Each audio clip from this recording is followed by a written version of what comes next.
जाने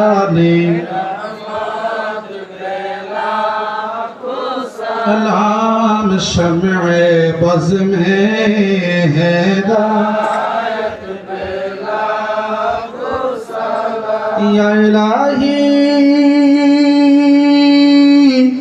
सदक़े अहले बैत रसूल ये सलामी आज़ाना हो कबूल।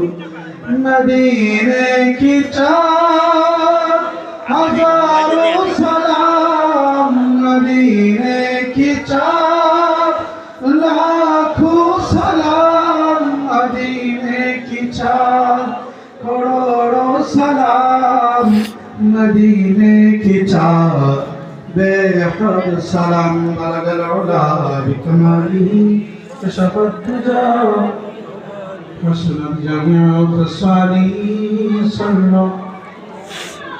सल्लम या कामबन सल्ली अला सद्रिल अमीन मुस्तफा मा जाअ इल्ला रहमतन लिल ला इलाहा इल्लल्लाहु मुहम्मदुर রাসূলুল্লাহ।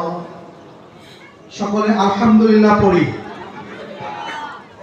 ছোট্ট একটা প্রশ্ন হচ্ছে, কদম বুসি আমরা অনেকে হুজুর কেবলাকে করি।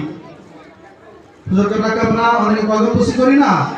আমাদের এক ভাই সামনে হয়তো কোথাও আছেন, জিজ্ঞেস করেছেন যে কদম বুসি করা জায়েজ আছে কিনা, যে মাথা নিচু করে পায়ে ধরে সালাম করি বা চুমু দেই, এটাতে আপত্তি আছে কিনা। দেখেন, কদম বুসি একটা জিনিস, সাজদা করা আরেকটা জিনিস। সাজদা এবং কদম বুসি দুটা আলাদা জিনিস, ভিন্ন জিনিস। সাজদা করা হারাম। সাজদা করা কি হারাম। সম্মানের উদ্দেশ্যে করলে কবিরা গুনাহ হবে, আর যদি ইবাদতের উদ্দেশ্যে করে তাহলে সে মুশরিক হবে। সাজদা কোনো পন্থাই জায়েজ।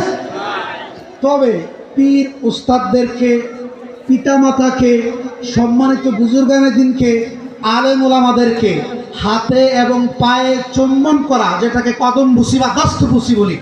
হাতে চুমু দিলে দস্ত বুসি, পায়ে চুম্বন করলে কদম বুসি বলি। এইটা স্বয়ং সাহাবায়ে কেরামের সুন্নাত। আলহামদুলিল্লাহ বলেন। ইমাম বুখারীর একটা কিতাব আছে আল আদাবুল মুফরাদ।